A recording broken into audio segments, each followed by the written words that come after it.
বাড়ির পেছন গেট দিয়ে প্রবেশ করছি, কেননা আজ বাড়িতে অনুষ্ঠান। বড় ভাইয়া সজলের বিয়ে হয়েছে আজ দিনে, কিন্তু আমি রাতে এসেছি। পেছন গেট দিয়ে আসার একটা কারণ আছে। আমি আসার আগে আব্বু ফোন দিয়ে বলেছিল ভুলেও যেন আমি সামনের গেট দিয়ে প্রবেশ না করি। আমার বাড়িতে একমাত্র বড় ভাই আমাকে ভালোবাসেন, আর সবাই আমাকে অবহেলা করেন। পরিচয় দেওয়া যাক, আমি অনন্ত, বাংলাদেশ সেনাবাহিনীতে চাকরি করি। এবার বাড়িতে এসেছি শুধু ভাইয়ার কথায়। এসেছি প্রায় 9 মাসে। পেছন দিক দিয়ে যেই ঘরে ঢুকবো অমনি পেছন থেকে কে একজন আমার ব্যাগ ধরে বলল, এই কে আপনি, আর এখানে কি চাই? আমি তার দিকে তাকিয়ে অবাক হয়ে গেলাম। দেখতে অনেক সুন্দর একটা মেয়ে, বলার মতো না। আমি চারপাশে তাকাচ্ছি আর ভাবছি কেউ না এসে কিছু করে বসে। কি কিছু বলছো না কেন? কে তুমি? বুঝেছি, চুরির ধান্দা। জি না, এসব কিছু না। তাহলে কি প্রেমিক পুরুষ? সিসি, তাও না। তাহলে কে আপনি মশাই? আপনি কে? আমাদের বাড়িতে দাঁড়িয়ে আমাকে জিজ্ঞেস করছো আমি কে? আপনাদের বাড়ি মানে? এটা তো অনন্তর বাড়ি। অনন্ত কে? সজলকে চেনেন? সজল হচ্ছে আমার বড় ভাই। উনি আমার দুলাভাই হন। আমার বুঝতে বাকি রইল না যে কোনে বাড়ির লোকদের কাছে আমার কথা বলা হয়নি, তাই আমি আর পরিচয় দিতে চাই না। কি বললেন না তো, কে আপনি? আমি এ বাড়ির কাজের লোক। কাজের লোক তো পেছন গেট দিয়ে ঢুকছেন কেন? সাহেব আমারে গতকাল আসার কথা বলছিল, আমি আসতে পারি নাই, তাই এখন ভয়ে পেছন দরজা দিয়ে ঢুকতাছি। বা, এত ভয় পান আপনার মালিককে? আসলে ছোটবেলা থেকে এখানে ভয় তো কিছু হয়। আচ্ছা যান যান, ভিতরে যান। আমি চুপচাপ ওখান থেকে কেটে পড়লাম। আমার রুমে এসে ফিরে এলাম, বিছানা কাপড় চোপড় সব ঠিক করলাম। আমার অবর্তমানে এখানে কেউ থাকে না, সব ঠিক করে বাইরে বের হলাম। প্রথমে কাজের লোক মনোয়ার চাচার সাথে দেখা হলো। তিনি আমায় দেখে মহা খুশি। তিনি দৌড়ে রান্নাঘরের দিকে গেলেন আম্মুকে খবর দিতে। আমি তার পেছন পেছনে গিয়ে রান্নাঘরের সামনে দাঁড়ালাম। বড় মা, ছোট সাহেব আসছে। আম্মুর হাসি মুখ নিমিষেই শুকিয়ে গেল। আমার বুঝতে বাকি রইল না আমার আশায় মা খুশি নন। মনোয়ারা শোন, তোমার ছোট সাহেবের খাবারটা একেবারে তার ঘরে দিয়ে এসো। মনোয়ার চাচা মুখ কালো করে চলে এসেছেন। আমি চলে যাচ্ছি দ্বিতীয় তলার দিকে। বাবাকে দ্বিতীয় তলায় পেলাম। আমি সালাম দিলাম। সালাম শুনতেই আমার দিকে অবাক চোখে তাকালেন। আমাকে দেখে স্বাভাবিক হওয়ার চেষ্টা করছেন। চারদিকে চোখ বুলিয়ে বললেন, কেউ আসতে দেখেছে? হ্যাঁ, একটা মেয়ে। তুমি তাকে কি বলেছ? আমি তাকে বলেছি আমি এ বাড়ির চাকর। আচ্ছা, তা এসেছো কতক্ষণ? এই 4 ঘন্টা হবে। সবেমাত্র এলে, এখনই বের হয়েছ? যাও, ঘরে যাও।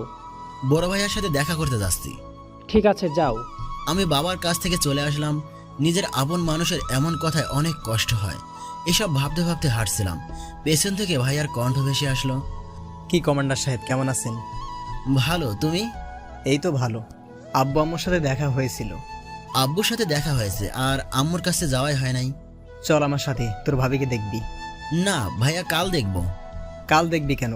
আব্বু কিছু বলছে? আব্বু আর কি বলবে, সবই আমার ভাগ্যে লেখা ছিল। কি করবি বল। আচ্ছা চল, রাত অনেক হয়েছে, খেয়ে নেই। না ভাইয়া, তুমি খেয়ে নাও, আমি পরে খাবো। আম্মু আবার টেবিলে খাবার খেতে নিষেধ করেছি। সবই তো তোমার জানা। আমিও আজ টেবিলে খাবো না। না ভাইয়া, এ হয় না। কি হয় না? সবই হয়। ভাইয়া, এখানে অনেক মেহমান আছেন। তো কি হয়েছে? বাবা মায়ের সম্মান। দরকার নেই এমন সম্মানের। তুমি যদি টেবিলে না যাও আর আমি বাড়িতে আসবো না। এ বাড়ি তোর, তুই আসলে আসবি, না আসলে না। বলছো তো? হ্যাঁ। তাহলে আজই আমি চলে যাব। কি বলিস? হ্যাঁ, চলে যাব। যাস নে ভাই। তাহলে আমার কথায় রাজি? আচ্ছা। আমার আরেকটা কথা আছে। কি? তুমি আমার পরিচয় দিবে না, আমি এখানে চাকর। কি বলিস এসব? আমি মানতে পারবো না। আব্বু যদি মানতে পারে, তবে তুমি কেন মানতে পারবে না? কি? আব্বু বলেছে নাকি? না, আমি আব্বুকে বলেছি। তুই বলেছিস? আর আব্বু তা মানলো? হ্যাঁ। আমি মানবো, তবে আমার একটা কথা রাখতে হবে। কি কথা? তুই আমার সঙ্গে ওদের বাড়িতে যাবি। আচ্ছা। ভাইয়ার সাথে কথা বলে রুমে চলে আসলাম। মনোয়ার চাচা খাবার রেখে গেছেন। আমি খাবার খেয়ে শুয়ে পড়লাম। আমি এখন ছাদে দাঁড়িয়ে আছি। এখন সকাল প্রায় 6টা। বাড়িতে শুধু আম্মু ঘুম থেকে উঠেছেন। আমি অবশ্য অনেক আগেই ঘুম থেকে উঠেছি। নিজের অজান্তেই গান ধরলাম। পেছন থেকে কারো গলা শুনতে পেলাম। আমি তাকালাম। কাল রাতের মেয়েটি আজ দেখতে আরো ভালো লাগছে। কেমন একটা টান অনুভব করি। শুভ সকাল। সুপ্রভাত। এত সকালে এখানে? কেন, আসতে মানা নাকি? আপনার বাড়ি, আপনাকে কে মানা করবে? মানে? না মানে, আপনি এত বছর ধরে এখানে থাকেন, আপনাকে কে মানা করবে? আচ্ছা একটা কথা বলি। জি বলতে পারেন। আপনাকে দেখতে খুব সুন্দর, কি সুন্দর বডি, পুরাই হ্যাপি। পাম একটু কম দেন, নিতে পারছি না। না সত্যি বলছি। আচ্ছা সব ঠিক আছে, কিন্তু আপনার চুল ছোট। কেন, সুন্দর লাগছে না? না সুন্দর লাগছে, কিন্তু আর একটু লম্বা হলে ভালো লাগতো। চুল লম্বা করা নিষেধ আছে? কেন, আপনার সাহেব কি মানা করে? না। তাহলে? বলা যাবে না। বাহ, আপনার সিক্রেটও আছে। কেন, চাকর বলে সিক্রেট থাকতে নেই? না এই কথা না। আচ্ছা আপনার নাম কি? আমার নাম আবুল। আপনার? আপনার নাম? আমার নাম হিয়া। আচ্ছা আমরা কি বন্ধুত্ব করতে পারি? না। কেন? মালিকের সাথে চাকরের বন্ধুত্ব মানায় না। কে বলেছে? সবকিছু বলা যায় না। আচ্ছা আমি নিচে যাচ্ছি, আপনি থাকেন। আমি হিয়া মানে ওই মেয়েটার কাছ থেকে নিচে চলে এলাম, রান্নাঘরে আসলাম। এখানে এসে আম্মুকে পেলাম। আম্মু কেমন আছো? ভালো। তুমি? হ্যাঁ ভালো। নাস্তা তৈরি করছি, খেয়ে নিজের ঘরে চলে যাও। আচ্ছা। আমি নাস্তা করে আমার রুমে চলে আসলাম, আর বের হলাম না। রুমে বসে আছি, প্রায় 10টা হতে চললো। দরজায় ভাইয়া করান আছেন। আমি দরজা খুলে দিলাম। কিরে দরজা জানালা লাগিয়ে বসে আছিস? কি করব বলো, আমার তো কোনো কাজ নেই। কিরে আরো নতুন 3টে অ্যাওয়ার্ড? হুম। কি কর্মস্থল পরিবর্তন হয়েছে নাকি আগের জায়গায় আছিস? না, এখন বান্দরবনে আছি।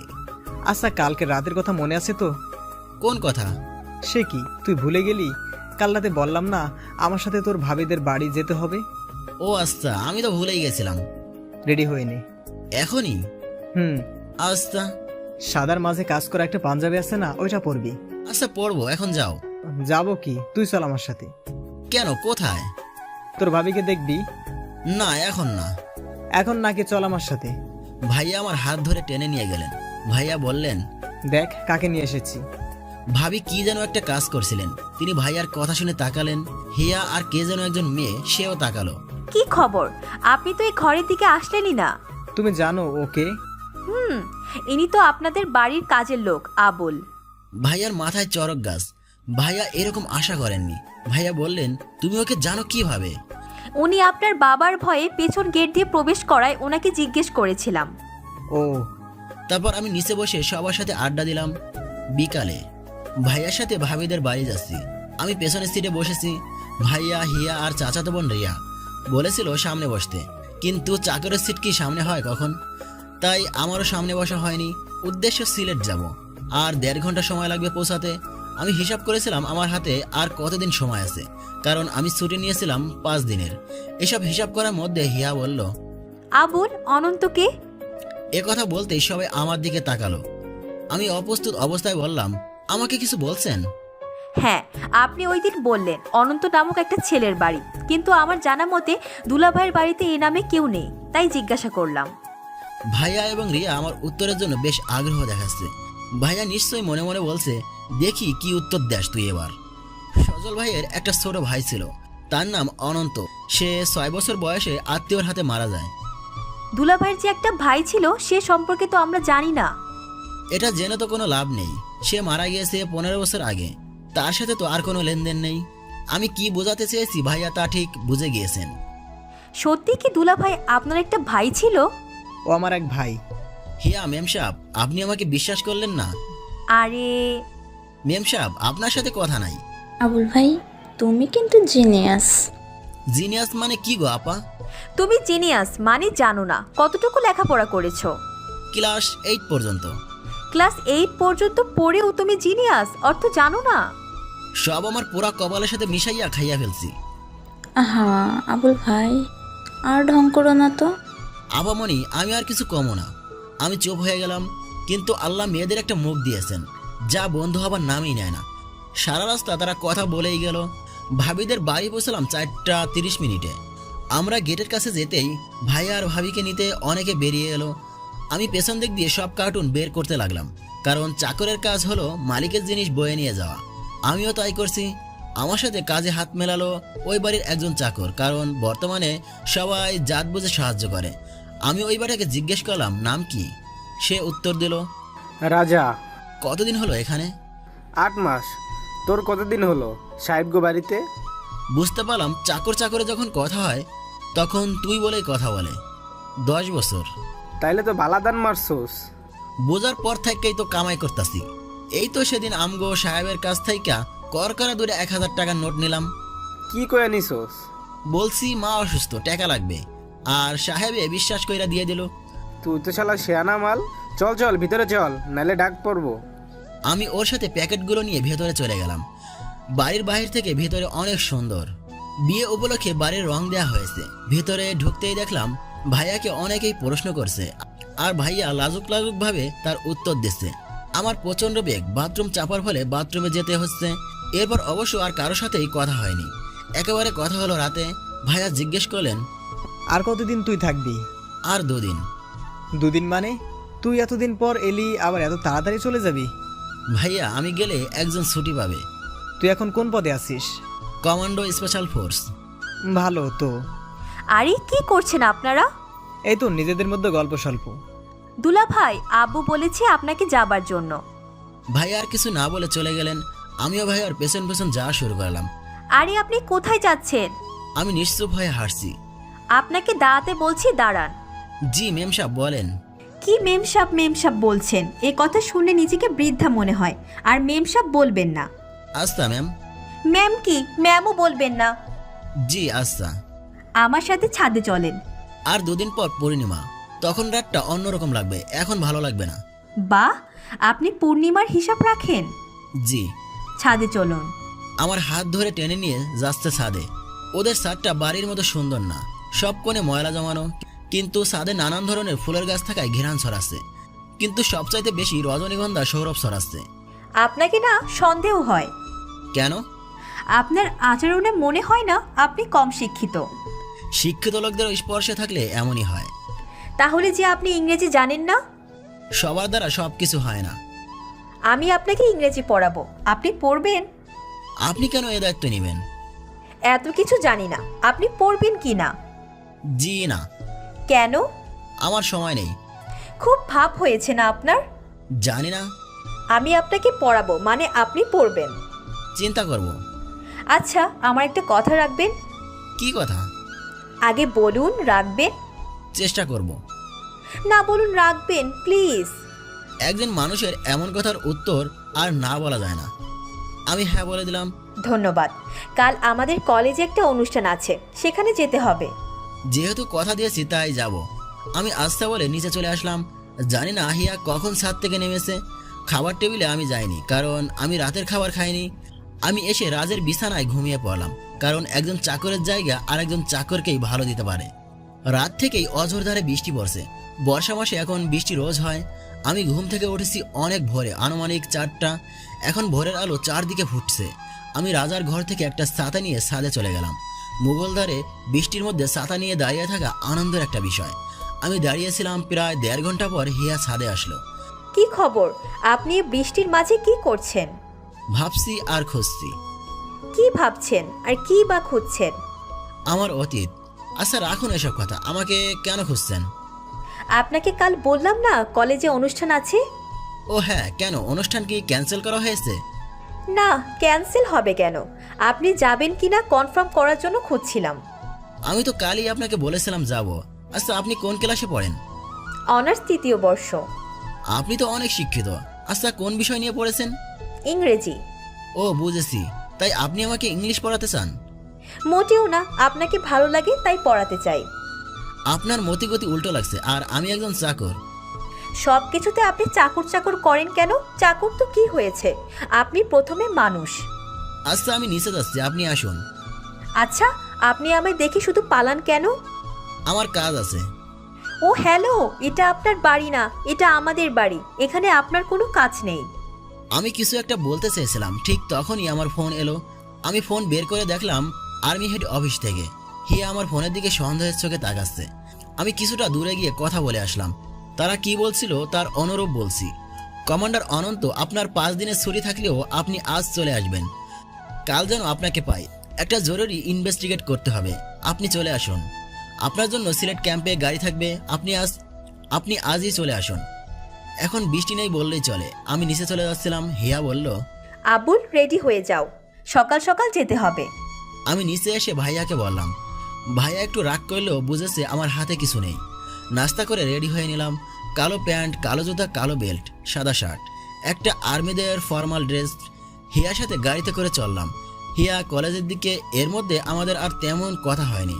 কলেজে ঢুকলাম 9:58।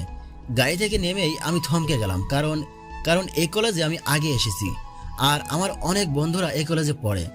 তারা যদি আমায় দেখে তাহলে তো আমার আর রক্ষা নেই। এসব ভাবছি, এমন সময় একজন আমাকে এসে জাপটে ধরলো। আমি রীতিমতো ভয় পেয়ে গেলাম। কলেজের অনেকেই আমার দিকে তাকাচ্ছিল। হিয়াও অবিশ্বাসী চোখে আমায় দেখছিল। জড়িয়ে ধরা লোকটি আমাকে আস্তে করে ছাড়লো। আমি অবাক হয়ে বললাম, আরে সাগর, তুই? শালা চাকরি পাইয়া ভুলা গেস। দূর, কি বলিস এসব? সাগর ভাই, তুমি কি আবুলকে জানো? কে আবুল? কেন ইনি? আরে ওর নাম তো অনন্ত। কি আবুল, তুমি সবাইকে মিথ্যা বললা কেন? নিজের ঢোল নিজে পেটানো ঠিক না। মানে? মনে হলো অনন্ত যখন 6 বছর বয়স তখন ওকে বোর্ডিংয়ে দিয়ে দেয়। সে অনেক কষ্ট করে, মাসের পর মাস চলে যেতে থাকে, কেউ নিতে আসতো না। সজল ভাই তাকে নিয়ে যেতেন, তার বাবা মা তাকে এড়িয়ে চলতেন, আর এখন তারা অনন্তকে স্বীকার করেন না। স্বীকার না করার মতো তো কোনো কারণ আছে। অবশ্যই আছে। সেই কারণটাই জানতে চাই। তা অনুষ্ঠানের পরে জানতে পারবে। এখন চলো, অনুষ্ঠান শুরু করতে হবে। আমরা সবাই অনুষ্ঠানে গেলাম। সাগর উপস্থাপনা করছে, হিয়া আমার দিকে বারবার তাকাচ্ছে। অনুষ্ঠানের শেষ সময় বলল, এবার গান নিয়ে আসতেন কমান্ডার অব আর্মি রবিউল অনন্ত। সবাই নাম শুনে অবাক হচ্ছে, আর হিয়া আমার দিকে বড় বড় চোখে তাকাচ্ছে। ওর দু চোখে অবিশ্বাস্য লেপটে রয়েছে। সাগর আবার বলল, উনি স্টেজে আসার পূর্বে বলে রাখি, উনি এমন এক লোক যে 8ম শ্রেণী থেকে A+ পেয়ে এসেছে। সে খুব ভালো গান করত, যার জন্য সে অনেক মেডেলও পেয়েছে। সে যখন ভার্সিটি ভর্তি পরীক্ষা দেয় তখন সে আর্মিতেও অ্যাপ্লাই করে। সে দুটাতেই রেসপন্স পায়, তথা সে ঢাবিতে ইংলিশ পড়ার সুযোগ পায়, সাথে আর্মিতেও। কিন্তু সে সবার অমতে আর্মিতেই জয়েন করে। এর জন্য সে তার পরিবার থেকে অনেক প্রবলেম ভোগ করে, এখনও করছে। হিয়া সাগরের সব কথা শুনে যেন আকাশ থেকে পড়েছে। আমি স্টেজে উঠে গান গেয়ে নেমে আসলাম। তারপর অনুষ্ঠান শেষ হলো। আমি সাগরের কাছ থেকে বিদায় নিয়ে নিলাম। আমি হিয়ার কাছে আসলাম। সে বলল, আপনি তো খুব ছদ্মবেশী। কিভাবে? আপনি বললেন না আপনি এত বড় একজন মানুষ। আচ্ছা চলুন। কোথায়? গাড়িতে। কেন? বাড়িতে যাবেন না? না, যাব না। কেন? এ শহর আমায় চিনে ফেলেছে। এ শহরে আমি থাকতে পারবো না। মানে কি? আপনি আমাদের বাড়ির মেহমান হয়ে এসেছেন। কিছুই করার নেই আমার। ভাইয়ার কাছ থেকে সব শুনবেন প্লিজ। কিন্তু কিছুই না। আপনি যাবেন কোথায় এখন? চলে যাব ক্যাম্পে। ভাইয়ার কাছ থেকে সব শুনবেন। আমাকে চলে যেতে হবে। বাই। আমি চলে আসলাম সিলেট ক্যাম্পে, আর ওখান থেকে সোজা বান্দরবান। আমি জানি না আমার বাবা মায়ের সাথে আমার আদৌ সম্পর্ক হবে কিনা। আজ আবার 3 মাস পর বাড়িতে যাচ্ছি।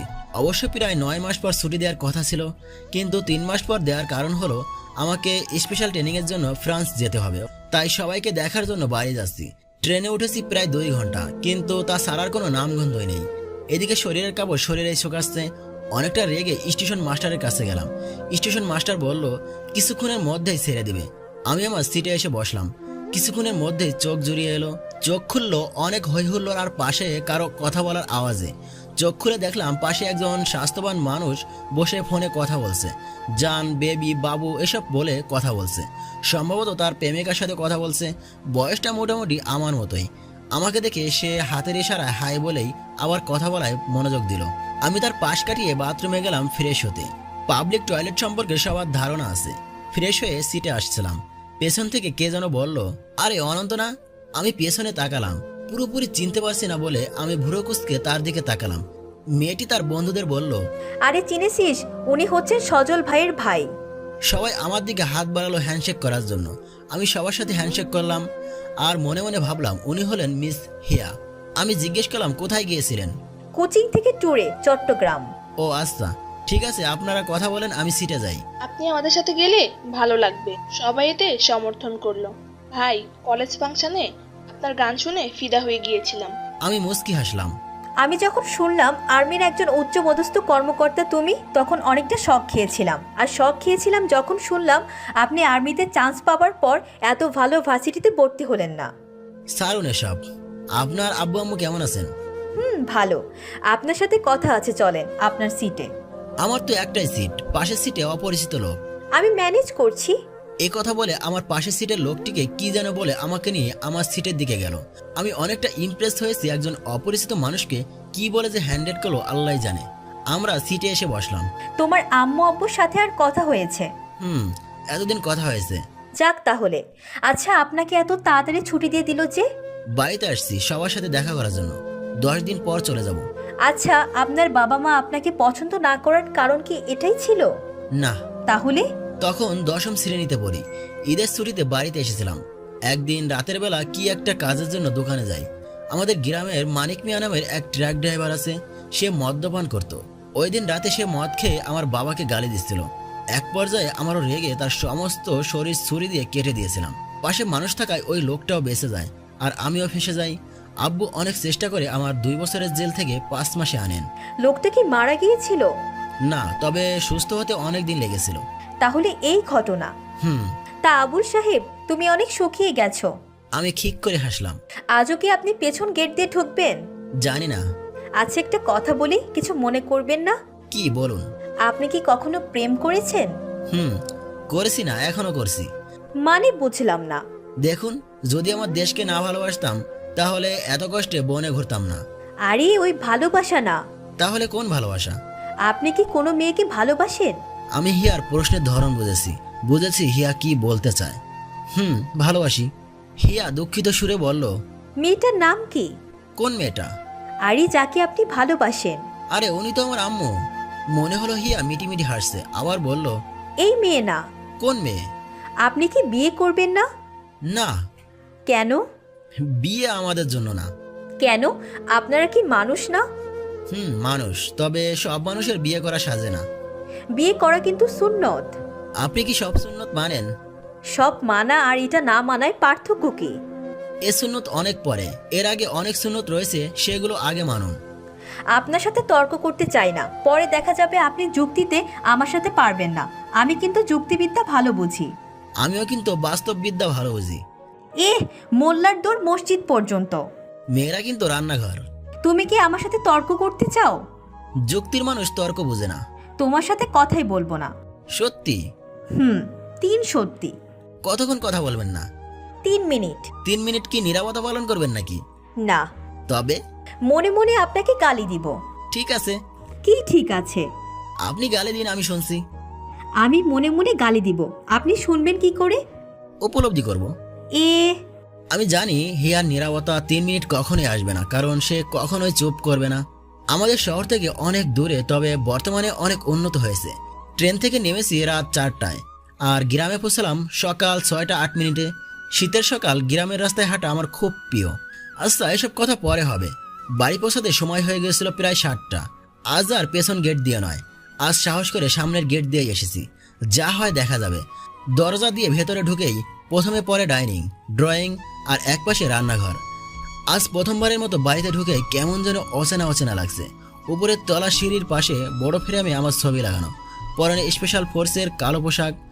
এর পাশে আমার বেশ কয়েকটা পুরস্কার। রান্নাঘরের দিকে নজর দিতে কেমন যেন এক অপরিচিত মুখ দেখলাম। একটা মেয়ে, সত্যিই অপরিচিত। সে আমাকে দেখে চিৎকার দিয়ে বলল, ছোট সাপ আসছে, ছোট সাপ আসছে। আম্মু আর ভাবি রান্নাঘরে ছিলেন, তারা ড্রয়িং রুমের দিকে উকি মারলেন।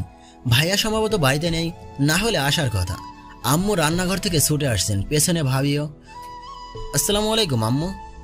আম্মু সালামের উত্তর না দিয়ে আমাকে বুকে জড়িয়ে ধরলেন। কেমন আছো তুমি? ভালো, তুই? খুব সুখী। আমরা এতদিন তোকে কত ভুল বুঝেছি, ক্ষমা করে দিস আমায়। আজকে কেন জানি অজান্তেই মা ছেলের চোখে পানি চলে আসছে। তবে এটা দুঃখের না, এটা সুখের। 10-11 বছর পর মায়ের বুকে মাথা রাখতে পেরেছি। আম্মু এসব সারো।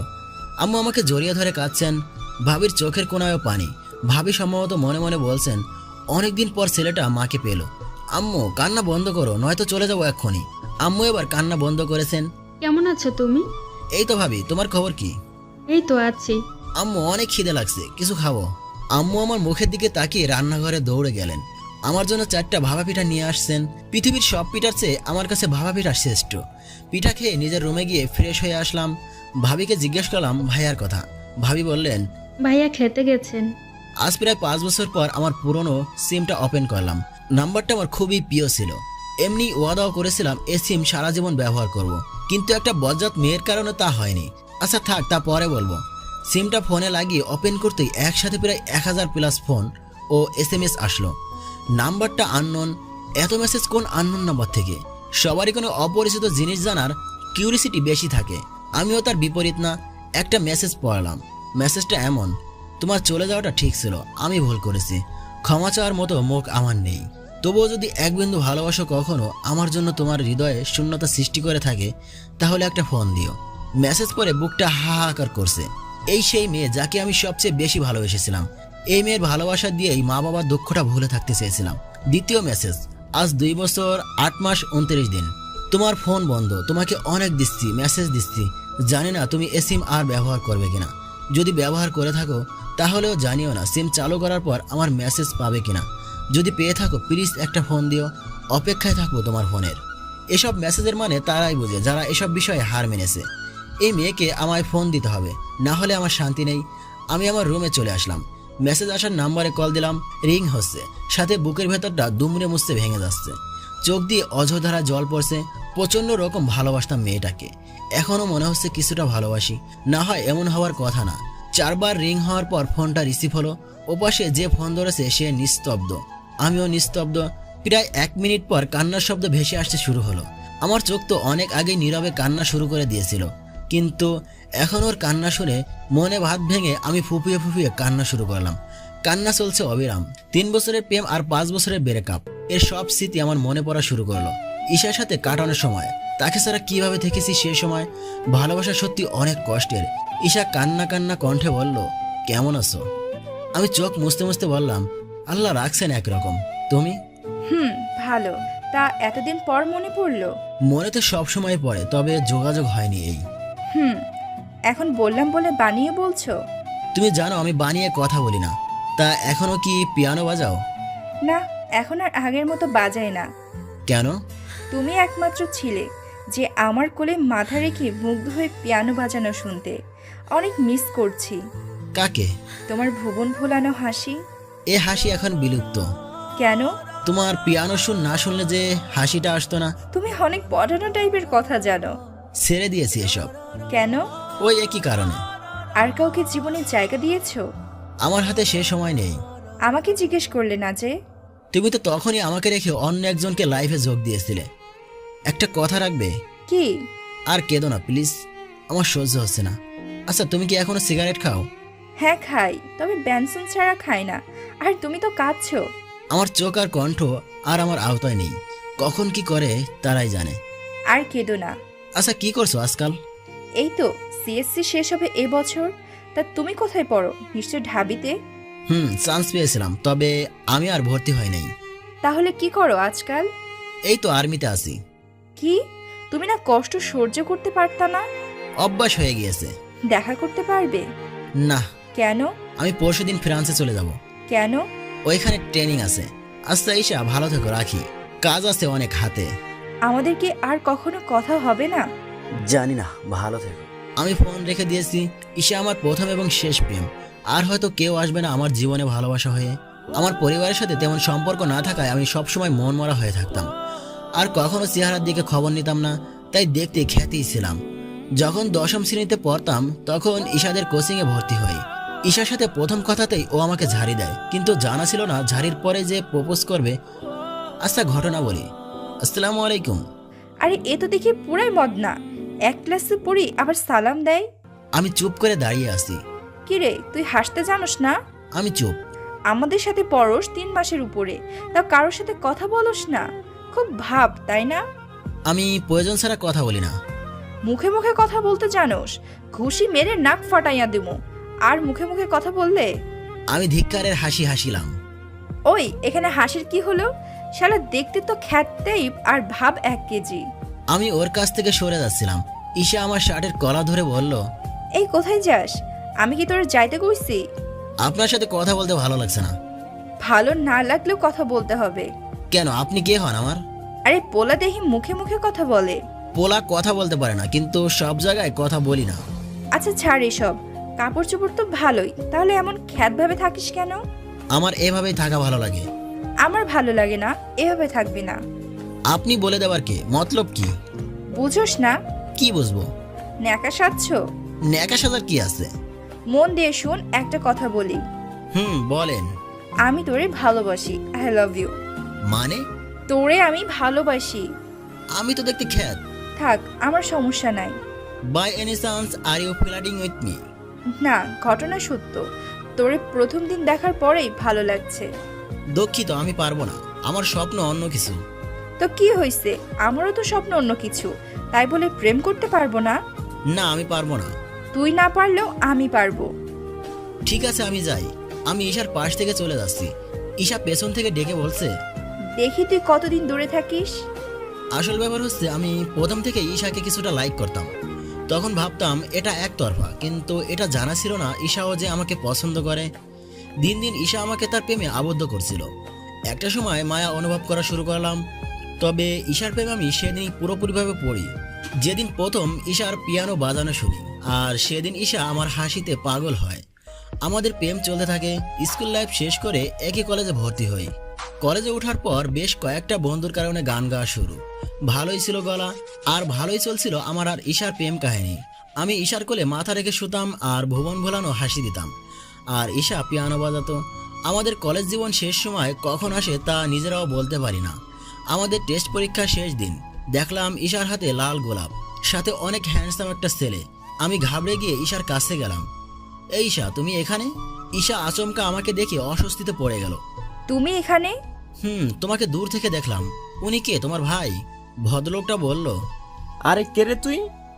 আমি ওর বয়ফ্রেন্ড। এই কথা শুনে আমার মাথায় যেন আকাশ ভেঙে পড়লো। এমনটা জীবনেও আশা করিনি। কি এসব কি ঈশা? হ্যাঁ, এটা সত্য। ঈশার কথা শুনে আমার চোখ দিয়ে অঝর ধারায় জল আসতে লাগলো। তাহলে আমার সাথে তোমার কি? দেখো অনন্ত, তুমি খুব ভালো ছেলে। তোমার সাথে আমি শুধু টাইম পাস করছি। কি বলছো এসব? যা বলছি সঠিক। তোমাকে আমি কখনো মন থেকে ভালোবাসিনি। আরে না, এসব মিথ্যে কথা। তুমি ফান করছো আমার সাথে? আরে যা তা ছেলে তো তুমি। তোমাকে কোন দিক দিয়ে আমার উপযোগী মনে হয়? না আছে এই শহরে তোমার ঘর, না আছে গাড়ি, তোমার তো কিছুই নেই। আর দেখতে কি খ্যাত। আমি বুঝেছি, মেয়েটা আমাকে না, আমার টাকাকে ভালোবাসতে চেয়েছিল। আমি আমার ভাঙা হৃদয় নিয়ে তাদের 4 হাত এক করে দিয়েছিলাম। সেদিন বাসায় এসে প্রথমবারের মতো সারা রাত মুখে বালিশ চাপা দিয়ে কেঁদেছিলাম, আর প্রতিজ্ঞা করেছিলাম আমার জীবনে মেয়েদের বিশ্বাস করা শেষ। ঈশার কথা মনে পড়ায় আমার মনটা অনেক খারাপ। ভাইয়া এসেছিলেন, তবে ভাইয়ার সাথে আর কথা বলিনি। সন্ধ্যা রুম থেকে বের হলাম, দেখলাম ড্রয়িং রুমে বাবা বসে টিভি দেখছেন। আমি বাবার কাছে গিয়ে পায়ে হাত দিয়ে কদম মুসি করলাম। কিরে, তুই সকাল সকাল আসলি কিন্তু এখন বাইরে বের হলি? জার্নির কারণে প্রচন্ড ঘুম পাচ্ছিল, তাই আর বের হইনি। তা হঠাৎ চলে এলি যে? ভাইয়া, ভাবি, আম্মু সবাই এসে গিয়েছেন আমার এখন বাড়ি আসার কারণ জানার জন্য। বাড়িতে আসছি কারণ হলো আমি 2 বছরের জন্য ট্রেনিংয়ে যাব দেশের বাইরে। তুই না অনেক আগে ট্রেনিং দিলি? আম্মু, প্রমোশনের সময় ট্রেনিং হয়। তা কোথায় যাবি? ফ্রান্স। বাবা, ভালোই তো। তা বাড়িতে কতদিন থাকবি? পরশু সকালে চলে যাব। সে কি এত তাড়াতাড়ি? আমি একটা কথা বলি, আমরা সবাই ঠিক করেছি তোর বিয়ে করাবো। যেহেতু তুমি আর একটা দিন বাড়িতে থাকবে, তাহলে কালই বিয়ে। না বাবা, আমি কখনোই বিয়ে করব না। কেন, কখন বিয়ে করবে না? বাবা, এর উত্তর আমার পক্ষে দেওয়া মুশকিল। আমি উপরে যাচ্ছি। আমি কাউকে আর কিছু বলার সুযোগ না দিয়ে উপরে চলে এসেছি। রাতে ভাবি এসে খাবারের জন্য ডাকলে নিচে গিয়ে খাবার খেয়ে আবার চলে এসেছি। জানি আমার আজ রাতের ঘুম হারাম। কারণটা ঈশা। আজ কিছুক্ষণ ওকে গালি দেবো, আর কিছুক্ষণ আমাদের মিষ্টি ঘটনাগুলো মনে করব। জানি এভাবে আজকের রাত কাটবে। কাল সারা রাত কেটেছে ঈশার সাথে আমার ব্রেকআপের বিষয় নিয়ে। আমি কারো একজনের মুখে শুনেছি, কাউকে ভুলে যেতে হলে তার দেয়া কষ্টকে মনে করে, ভালোবাসাকে নয়। তাই আমি এই রুলস ফলো করছি। মসজিদে ফজরের আজান পড়েছে, আমি নামাজ পড়ে হাঁটতে চলে গেলাম। হাঁটা থেকে এসে নাস্তা করে সোজা নিজের রুমে চলে গেলাম। সারা রাত ঘুম না হয় প্রচণ্ড ঘুম পাচ্ছে। ভাবলাম এখন একটু ঘুমিয়ে নেওয়া যাক। যেই ভাবা সেই কাজ, বিছানায় পড়ে গেলাম। এটা ওটা ভাবতে ভাবতে কখন যে চোখ জুড়িয়ে এলো বলা দায়। ঘুম থেকে উঠেছি দরজায় কারো টোকার আওয়াজ শুনে। ঘড়ির কয়টা বাজে ঠিক জানি না। ঘুম ঘুম চোখে গিয়ে দরজা খুললাম। দরজা খুলতেই হিয়া রুমে ঢুকলো। কি খবর, কেমন আছেন? আপনি এই সময়? অসময় কিভাবে? এখন তো সকাল 11টা বাজে। ও মা, এটাই তো অসময়ই। তা যাই হোক, তা আমার রুমে কেন? আপনাকে দেখতে আসলাম। আমি কি সালমান খান যে আমারে দেখতে হইব? না, সালমান খান হতে যাবেন কেন? আপনি তো আবুল। আমি একথা শুনে হাসি আটকে রাখতে পারলাম না। হিয়াও হাসছে। হিয়াও হাসিতে ডানাকাটা পরের মতো লাগে। আচ্ছা আপনি নিচে যান, আমি ফ্রেশ হয়ে আসছি। কেন? আপনার রুমে বসলে সমস্যা নাকি? আমার কোনো সমস্যা নেই। আমারও তো কোনো সমস্যা নেই। আসেন, তবে শর্ত একটাই, কিছুতে হাত দিতে পারবেন না। হিয়া রাজি হলো। হিয়া রুমে এসে আমার বেডে বসে রইলো। আমি ফ্রেশ হয়ে আসলাম। দেওয়ালে তো অনেক সুন্দর সুন্দর ছবি লাগানো। আচ্ছা চলেন নিচে যাই। কেন? আমার সাথে একা বসতে ভয় লাগে? সত্যি কথা বলতে কিছু কিছু ভয় হয়। কি, আপনিও ভয় পান? কেন, আমি এলিয়েন নাকি যে ভয় পাবো না? না, এলিয়েন না, তবে কমও না। তা আপনি মেয়েদেরকে ভয় পান কেন? মেয়েরা অ্যাটম বোমের মতো, সুইচ টিপলেই ফেটে যায়। কি বললেন? যা সত্য তাই বললাম। আপনার সত্যের গুষ্টি ষষ্ঠী। আচ্ছা চলুন নিচে যাই। আমি আর হিয়া নিচে গেলাম। হিয়ার বাবা মাও এসেছেন, ওনাদের সাথে অনেক সময় আলাপ আলোচনা করলাম। বাহিরে হঠাৎ করে বৃষ্টি শুরু হয়েছে। যে সে বৃষ্টি নয়, একেবারে মোঘলধারে বৃষ্টি। হিয়া কি যেন ইশারা করে বলছে, ঠিক বুঝতে পারছি না। আমি না বোঝার কারণে হিয়া রাগী একটা লুক নিয়ে আমার কাছে এসেছে। আপনার সাথে কথা আছে, আসুন এইদিকে। কি হয়েছে এখানেই বলুন। আসেন না, ভিতর মতো এত ভয় পাচ্ছেন কেন? আপনি কি মানুষ বলেন তো? এতক্ষণ থেকে ডাকছি, শুনতে পারছেন না? আপনার কথা বুঝেছি অনেক আগে। মুরব্বীদের সামনে তো আপনার সাথে হাসাহাসি কথা কি করে বলতাম বলুন তো? আচ্ছা আমার সাথে চলুন। কোথায়? গেলেই দেখতে পাবেন। হিয়া আমার হাত ধরে আমাকে ছাদে নিয়ে যাচ্ছে। হিয়া, এ সময় ছাদে কেন নিয়ে এসেছো? চলুন বাইরে বৃষ্টিতে যাই। পাগল নাকি? এ সময়ের বৃষ্টিতে অসুখ আসবে। উফ, চলুন তো, এই ধরুন ছাতা। হিয়া আমাকে একটা ছাতা দিয়ে হাত ধরে বৃষ্টিতে নিয়ে গেল। অনেকক্ষণ হচ্ছে বৃষ্টিতে ছাতা হাতে নিয়ে দাঁড়িয়ে আছি। ছাতার মাঝে বৃষ্টির ফোঁটা পড়ে নানান রকমের শব্দের সৃষ্টি করছে। অনেকটা সুরের মতোই লাগছে। কেমন লাগছে? খুব ভালো লাগছে। আপনি কতদিনের জন্য ছুটিতে আসছেন? কাল সকালে চলে যাব। সে কি, এত তাড়াতাড়ি? হুম। আপনাকে একটা কথা বলার জন্য এখানে এনেছি। বলুন, আমি শুনছি। দেখুন, আপনাকে আমার প্রথম দিন থেকেই ভালো লাগতো। আপনি আবুল হন অথবা অনন্ত, আপনি আর্মিতে চাকরি করেন শুনে আমি আপনার পার্সোনালিটির প্রেমে পড়ে যাই। সেদিন বাসায় এসে সজল ভাইয়ের অতীতের ঘটনা জানতে চাইলে, জিজ্ঞাসা করলে উনি যা বলেন তাতে তোমার প্রতি আমার মায়া বেড়ে যায়। সব মিলিয়ে আমি আপনাকে ভালোবাসি। আপনি বিয়ে করবেন আমায়? কি? আমি আর বিয়ে? ইম্পসিবল। কেন? আপনি মানুষ না? মানুষ, তবে আমার আর বিয়ে করার ইচ্ছে নেই।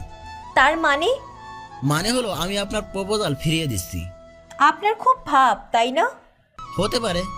যান, আপনারে ভালো না বাসলে কি করে জীবন চলবে? না বাসলাম না আপনারে ভালো। ধন্যবাদ। হিয়া চলে যাচ্ছে, সম্ভবত চোখে পানি চলে আসছে, তাই আড়াল করার চেষ্টা করছে। তবে আমি চাই না আমার জীবনে কোনো মেয়ে আসুক, চাই না কোনো সংসার। আমি যেরকম আছি বিন্দাস আছি। আমি আর ছাদে না দাঁড়িয়ে নিজের রুমে চলে আসলাম। দুপুরের সময় আমার খাবার রুমে এনে দিতে বললাম।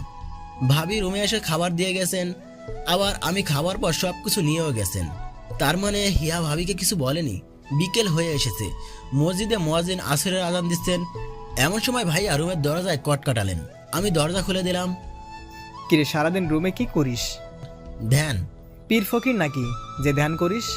শুধু পীর ফকির হলেই কি ধ্যান করতে হয়? সাধারণ মানুষ করতে পারে না? না, পারে না।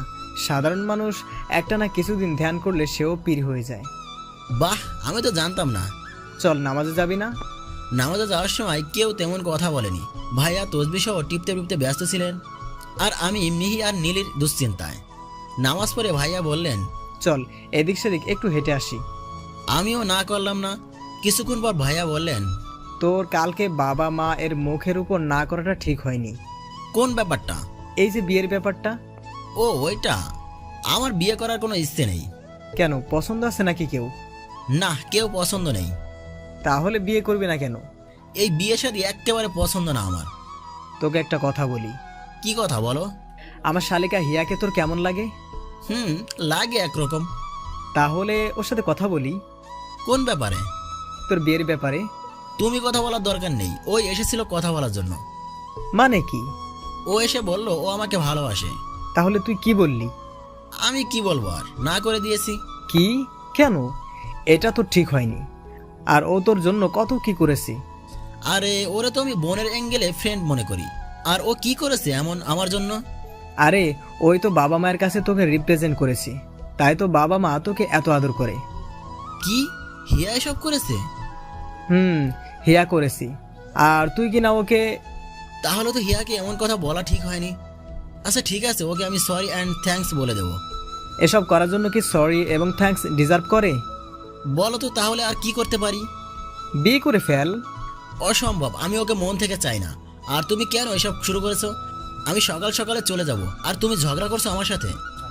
ওহ আচ্ছা চল বাড়ির দিকে যাই। আর হিয়ার ব্যাপারটা মাথায় রাখিস। বাড়িতে আসার পর আর কারোর সাথে তেমন কথা হয় নাই, এমনকি হিয়াকেও দেখিনি। মনে হয় চলে গিয়েছে। বেচারিকে এভাবে না করলেও হতো। আচ্ছা ওকে হাসিয়ে ঠিক করে দেব। সন্ধ্যার পর আমি আমার কাপড় চোপড় সব গুছিয়ে ফেললাম। দরজায় কে যেন টোকা দিচ্ছে। আমি এগিয়ে গিয়ে দরজা খুলে দিলাম। আরে হিয়া তুমি? আমি তো মনে করলাম তুমি চলে গিয়েছো। আমার মন এতটা আবেগে আপ্লুত নয়। আচ্ছা ছাড়ো এসব কথা, ভেতরে আসো। নিচে চলেন। যাবো, এখন ভিতরে আসো। কেন? ভয় পেও না, পাপ্পি টাপ্পি দেবো না। আচ্ছা চলেন। হিয়াকে বিছানার উপর বসিয়ে আমি নিচে বসলাম। দেখো হিয়া, তুমি আমার প্রথম ফ্রেন্ড যার সাথে পুরো 3-4 বছর মিসবিহেভ করলাম। আরে না, মিসবিহেভিয়ার কি আছে? আমি পাগলের মতো আপনার লাইফে কেউ আছে কি না তা না জেনে প্রপোজ করে বসলাম। আচ্ছা হিয়া, তুমি কি আজ রাতে আমাকে সময় দিতে পারবে? কেন? তোমার সাথে কিছু কথা বলবো যা আমি আমার 4 বছরের লাইফে কারোর সাথে শেয়ার করিনি। আমার সাথে শেয়ার করার কোনো স্পেশাল কারণ? স্পেশাল কারণ হলো তুমি আমার অজান্তে আমার বেস্ট ফ্রেন্ড হয়ে গিয়েছো, যে পদে আমার জীবনেও কেউ কখন ছিল না। আপনার সাথে তো আবার আমার তেমন কোনো দেখা সাক্ষাৎ অথবা ফোন আলাপ কিছুই নেই। আমার মতে বেস্ট ফ্রেন্ড হতে তেমন কিছু লাগে না। আচ্ছা আমি রাতে আসব। আমরা কিন্তু রাতে ছাদে বসবো। আচ্ছা এখন চলেন, নিচে সবাই মনে হয় অপেক্ষায় আছে। কেন, কি করবো নিচে? ক্যারাম খেলা হবে। ক্যারাম খেলা? আমরা বাজি ধরেছি। কে কে? আমি আর দুলাভাই। আমি কার দলে? আপনি আর দুলাভাই এক টিম, আমি আর আপু এক টিম। তাহলে তো তোমরা হেরে যাবে। এই কথা কেন? ভাইয়া ক্যারাম চ্যাম্পিয়ন ছিল। আমিও কম না, আমাদের তুচ্ছ মনে করো না। ঠিক আছে দেখা যাবে, এবার নিচে চলো। হিয়ার আমি নিচে চলে আসলাম। নিচে সব কিছু রেডি। মেজের মধ্যে আসন পাতা বসার জন্য ছোট একটা টোলের মাঝে ক্যারাম বোর্ড রাখা। আম্মু আব্বু দুজন যাস আর কাজের বুয়া চা নাস্তা দেবে। নিচে নেমে আসতেই সবার মুখে হাসি ফুটে গেল। আমাকে দেখে সবাই আবার প্রশস্তি নিচ্ছে। খেলা শুরু হলো। আম্মু এক কর্নারে আর আব্বু এক কর্নারে। আমরা দু ভাই মুখোমুখি, ভাবি ও তার বোন মুখোমুখি। খেলা শুরু হয়েছে। ভাইয়া খুব ভালোই খেলছে। ভাইয়ার খেলার কাছে কেউ ঘেঁষতেই পারছে না। ভাইয়া একবারে 4 থেকে 5টা গবাগক হজম করে ফেলছে। হিয়া অবশ্য প্রচুর চেষ্টা করছে। খেলায় আমি আর ভাবি ঢেঁড়স।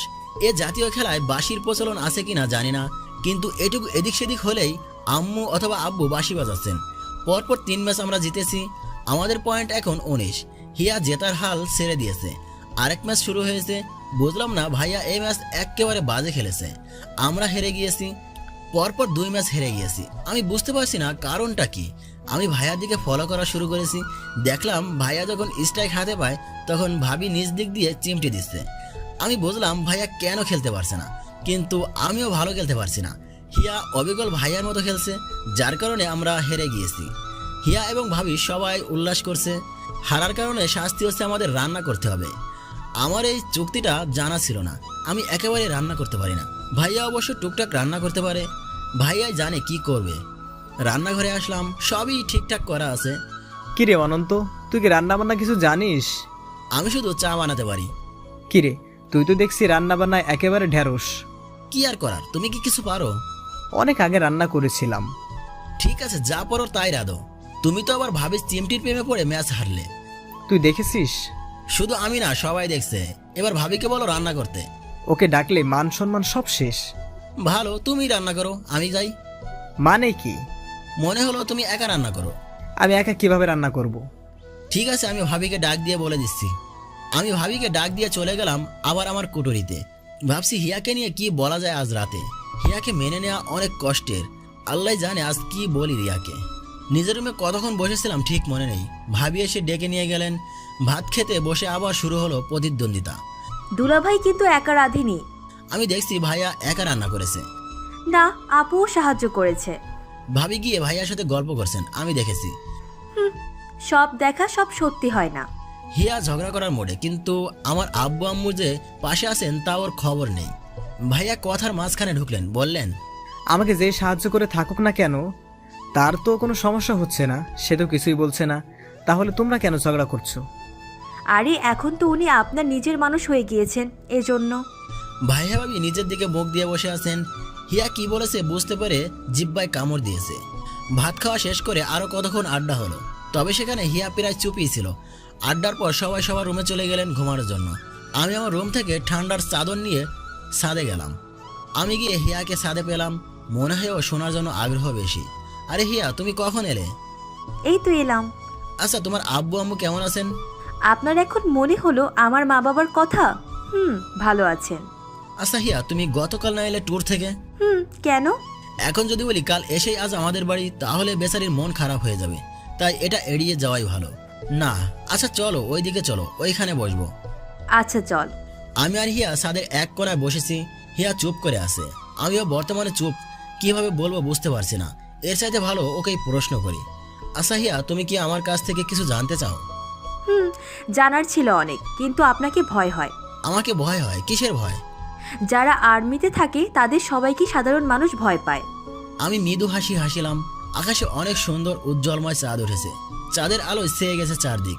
হিয়াকে চাঁদের আলোয় মায়াবী পরীর মতো লাগছে।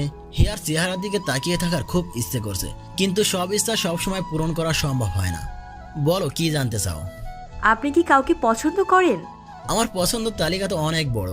তাহলে কি আপনি প্লে বয় টাইপ? পছন্দের তালিকা বেশি হলে প্লে বয় বলে নাকি? জানতাম না তো। মনে হয় না আপনি প্লে বয় টাইপ। প্লে বয় টাইপ হলে তো আমার সাথে ফ্ল্যাট করতেন, তাই নয় কি? হলেও হতে পারে। আপনার কি কোনো প্রেমিকা ছিল? এই কথা কেন? আমাকে যে রিজেক্ট করলেন এর জন্য। আপনাকে রিজেক্ট করতে হলে কি প্রেমিকা থাকতে হবে? আর নয়তো আমাকে রিজেক্ট করার কারণই আসে না। বাহ, নিজের উপর এত কনফিডেন্স। হিয়া, আচ্ছা শোনো, তোমাকে যে জন্য ডাকা, বলো আগে অতীত বলবো নাকি প্রশংসা করব? প্রশংসা দিয়ে শুরু করেন। দেখো হিয়া, আমি কখনো ভাবিনি তুমি আমার জন্য আমার বাবা মার সাথে রীতিমতো যুদ্ধ করে আমার সাথে তাদের মিল দিয়েছো। এই কাজ একমাত্র ভালো বন্ধুই করতে পারে। তোমার সাথে প্রথম সাক্ষাৎটা যদিও তোমার কাছে অসাধারণ ছিল না, কিন্তু আমার কাছে ছিল তোমার হাসির খুব সুন্দর। থামুন থামুন, আমি আর নিতে পারছি না। বলেন, এখন অতীত বলেন। আমার একটা গার্লফ্রেন্ড। জানতাম আমি। খবর কি এখন ওর? ব্রেকআপ হয়ে গিয়েছে। উমা, বলেন কি? কবে হলো? 5 বছর আগে। কি মস্করা করেন আপনি? মস্করা করবো কেন? আমি আপনার ভাইয়ের শালি, তাই। দূর, আমি যাই, তোমার সাথে কোনো কথা নাই। আরে রাগ করেন কেন? বসেন। বলেন, ওই মেয়ে আপনাকে ছাড়লো কেন? আমি হিয়াকে আমার অতীতের সব ঘটনা বললাম। হিয়া শুধু হা করে শুনছিল। এই ঘটনা? আচ্ছা, আপনার আব্বু আম্মু আপনাকে পছন্দ করতো না কেন? তাহলে এটাও বলি, আমি খুব ছোট থেকেই প্রচন্ড দুষ্টু ছিলাম। আমি সবসময় মারামারি করতাম। আমি অনেককে মেরেছি। আমার নামে গ্রামে 4 থেকে 5 বার সালিশ বসেছিল। এসবের কারণে বাবা মা আমাকে পছন্দ করতেন না। এটা আবার কেমন কারণ হলো? এটা বাবা মায়ের সম্মানের বিষয়, তাই হয়তো অপছন্দ। হিয়া, আজ তোমাকে অনেক সুন্দর লাগছে। আমি কি সুন্দর না? যথেষ্ট সুন্দর, কিন্তু আজ চাঁদের আলোয় আরো সুন্দর লাগছে। ধন্যবাদ। আচ্ছা, ভালোবাসার শর্ত কি? ভালোবাসার কোনো শর্ত নেই। ভালোবাসা নিঃস্বার্থ। ভালোবাসার লক্ষণ কি? যাকে ভালোবাসবে তাকেই স্বপ্ন দেখবে, তার সাথে দেখা করার জন্য পাগল হয়ে উঠবেন, তার সাথে কথা বলার জন্য মন কেমন কেমন করবে। আচ্ছা, তোমার কি এমন হয়েছিল? তা আমাকে স্বপ্নে কতবার দেখেছো? প্রতিদিনই দেখি, কাল রাতেও দেখেছি। তা কি দেখলে? হিয়া লজ্জায় মুখ নিচের দিকে দিয়ে দিয়েছে। আরে লজ্জার কিছু নাই, বলো, বন্ধুভাবেই বলো। না, এসব ছাড়ুন। না, বলো। ঠিক আছে, আমি আপনাকে চিঠির মাধ্যমে বলে দিব। আচ্ছা, এখন রাত প্রায় 2টা। সময় খুব তাড়াতাড়ি চলে যাচ্ছে। ভাবছি হিয়াকে কি বলে দেবো ভালোবাসি। হিয়া ঠান্ডায় কাঁপছে। আমি আমার শরীরের চাদর হিয়াকে দিয়ে বাড়িয়ে দিলাম। হিয়া আমার সাথে এক চাদরে বসলো। হিয়ার শরীর থেকে পাগল করা মেয়েলি সুবাস আসছে। আমরা দুজনেই চুপ করে আকাশের চাঁদের দিকে তাকিয়ে আছি। হিয়া হয়তো মনে মনে ভাবছে, আই লাভ ইউ বলে দিলে কি হতো এই আবুলের? মানুষের আবেগ অনুভূতি কিছুই বোঝে না। হিয়া, আমি তোমাকে ভালোবাসি। হিয়া চট করে আমার দিকে তাকালো। হিয়ার চোখে মুখে উজ্জ্বল বর্ণের হাসি উকি দিতে লাগলো। ফাজলামি করছেন নাকি ট্রাই করছেন? কোনোটাই না। ছাড়ুন ফাজলামি। না, আমি সত্যি বলছি, ভালোবাসি। হিয়া আমাকে জাপড়ে ধরলো। আমার মনে স্বর্গের সুখ আজ আমার মাঝে নিপতিত। ভালোবাসি অনেক বেশি। হিয়ার সাথে সারা রাত গল্প করেছি। আজ আমার যাবার পালা। কেন জানি আজ মনে হচ্ছে থেকে যাই এই দুনিয়াতে, যে দুনিয়ায় রয়েছে সর্বসুখের শান্তি। সকালে নাস্তা শেষ করে কাঁধে দায়িত্বের ব্যাগ নিয়ে বেরিয়ে পড়ার পালা। বাবা মায়ের কাছ থেকে বিদায় নিতে গিয়ে মনে হলো চলে যাচ্ছি যেন চিরদিনের মতো। হিয়ার সাথে দেখা হয়নি। ভাবির কাছে শুনলাম সে নাকি দরজা বন্ধ করে বসে আছে। বসে থাকারই কথা। কাল প্রেমিক প্রপোজাল করলো আর আজ চলে যাচ্ছে। ভাইয়া আমাকে আমাদের বাস স্ট্যান্ড পর্যন্ত এগিয়ে দিয়ে গেছেন। বাস ছাড়বে কিছুক্ষণের মধ্যে। সবার জন্য একটু খারাপ লাগছে, তবে হিয়ার জন্য একটু বেশি। হিয়াকে একটা ফোন করা যাক। 2-3 বার ফোন দিলাম, ধরছে না কেন বুঝছি না। গাড়ি ছেড়ে দিয়েছে, আবার ফোন দেওয়ার দরকার, ধরেছে। হ্যালো হিয়া। হিয়া কান্না জড়িত কণ্ঠে উত্তর দিল, আরে কাঁদছো কেন? আমাকে বলে গেলে না? তোমার কাছে আসলে হয়তো আমি আবার ফিরতে পারতাম না। আর কবে আসবা? জানি না, তবে খুব তাড়াতাড়ি আসবো। অপেক্ষায় থাকবো। আচ্ছা, তোমার বাবা মায়ের সাথে কথা বলবো আমাদের বিয়ের ব্যাপারে। গতকাল রাতে প্রপোজ করলাম আর আজ বিয়ে। তুমি কি আমাকে বিয়ে করবে না? আচ্ছা 2 দিন পর কথা বলো। আচ্ছা। ব্রিজের উপর উঠতে গাড়ি প্রচন্ড স্পিডে চলছে, বুঝছি না ব্যাপারটা। এই কন্ডাক্টর, কি হয়েছে? গাড়ি ব্রেক ফেল করছে স্যার। ওহ শিট, সামনে বড় গাড়ি, সম্ভবত এটাও ব্রেক ফেল। ছোটবেলায় শুনতাম এই ব্রিজ নাকি অনেক অ্যাক্সিডেন্ট হয়েছে। হিয়া ফোনের মধ্যে হ্যালো হ্যালো করছে। বলো। আচ্ছা, তুমি যে কাল রাতে বলেছিলে স্বপ্নের বর্ণনা দিতে, ওইটা ব্যাগে আছে। গাড়ি দুটি প্রচন্ড কাছে চলে এসেছে। আমি জানি আজ আমার এখানে জীবনের ইতি হবে। আজ পরিবারের জন্য দুঃখ হচ্ছে, নিজেকে অভাগা মনে হচ্ছে। হিয়া ভাইয়াকে বলবা আম্মু আব্বুর যেন খুব খেয়াল রাখে। আর আরেকটা বার আই লাভ ইউ বলো, খুব শুনতে ইচ্ছে করছে। গাড়িতে ধাক্কা লেগে গিয়েছে। আমি হিয়ার শুধুমাত্র আই লাভ ইউ শুনেছি, আর সাথে সাথে আমার হাত থেকে ফোনটা উড়ে চলে গিয়েছে। সামনের সিটগুলো আমার বুকে প্রচণ্ডভাবে আঘাত করেছে। আঘাতের ফলে আমার মুখ দিয়ে রক্ত আসা শুরু করেছে। পাশের জানালার গ্লাসগুলো আমার চেহারায় পড়ে আমার মুখটা ক্ষত বিক্ষত করে দিয়েছে। গাড়ি উল্টে যাওয়ার সাথে সাথে আমার মাথা নিচের দিকে লেগে গিয়েছে। আমি এক কান দিয়ে ফুল স্টপ এর আওয়াজ শুনছি, আর এক কান দিয়ে মানুষের কান্না। সম্ভবত আমার এক কানে রক্ত এসে গিয়েছে। এই মুহূর্তে আমার সবার কথা মনে পড়ছে, যার সাথে আমি এতদিন হলেও সময় কাটিয়েছি। প্রিয় ভিউয়ার্স, গল্পটা আপাতত এখানেই রাখা হলো। গল্পের এখনও অনেক কাহিনী বাকি রয়ে গেছে, যেটা আসলে এখন দেওয়া সম্ভব হচ্ছে না, কারণ গল্পটা এখনও কিছু অংশ লেখার বাকি রয়ে গেছে। তাই এই গল্পটা আপনাদের জন্য হলেও আমরা এই গল্পের পরবর্তী অংশ নিয়ে আসব, তবে একটু সময় দরকার। আপনারা ধৈর্য ধরুন, আমরা অবশ্যই এই গল্পের পরবর্তী অংশ নিয়ে আসব। পরবর্তী অংশে থাকছে আরও চমক, যা আপনাদের মাথা ঘুরিয়ে দেওয়ার মতো অবস্থা হয়ে যাবে। তাই যদি আপনারা এই গল্পের পরবর্তী অংশ শুনতে চান, তাহলে লাইক এবং কমেন্ট করে দিন, এবং আমরা খুব শীঘ্রই এই গল্পের পরবর্তী অংশ নিয়ে আসব। আপনারা কেউ হতাশ হবেন না, আমরা এই গল্পের পরবর্তী অংশ খুব শীঘ্রই নিয়ে আসব।